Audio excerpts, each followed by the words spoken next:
So much for stopping by the BeyondGymWalls.com YouTube channel. Got a quick question that I want to kind of go over real quick.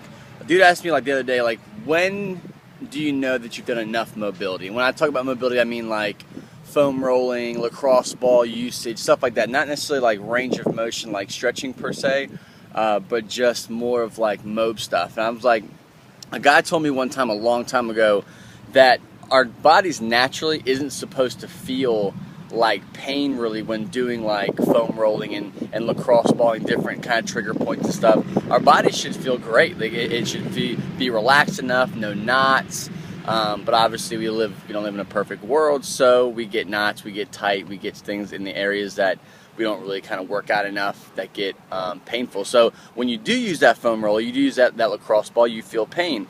And that's one of the things that I kind of trigger myself, and I'm preaching to myself when I come and talk about this, is find an area, whether your shoulder blades, if you have some kind of restriction or kind of range of motion issues, or you just had pain between your shoulder blades, grab a lacrosse ball, grab maybe a rumble roller, and kind of focus on that one area for a few weeks until you can say, okay, I don't have any pain anymore, besides a little bit of pressure obviously, but no physical tightness and pain from putting pressure on that area anymore. And then move on to the next spot. If you're IT bands, or for me it's my inner quad, it's one of my quad muscles, technical term would be the medial one, but the one that's closest to my inner thigh, that one, it's always in knots, especially down by my actual kneecap, so that causes me pain in my knee. So for me, I should focus on that area. I should focus on that foam rolling and really kind of do some trigger point stuff on that specific muscle, and that's going to make it better. Not just going over all of that, if that's just a tight area, I'm not going to worry about it,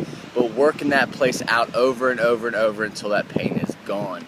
That's always what I suggest to people. That's how you know when that area is good or you don't need it anymore, is when you can roll over it with a foam roller, roll over it with a lacrosse ball or a rumble roller or something like that, and you don't have any pain in tight muscles. Not necessarily the pressure, but pain from just it being so tight. So that's when you know when you got to keep going. That's when you know you got to stop. Okay, so William, BeyondGymWalls.com.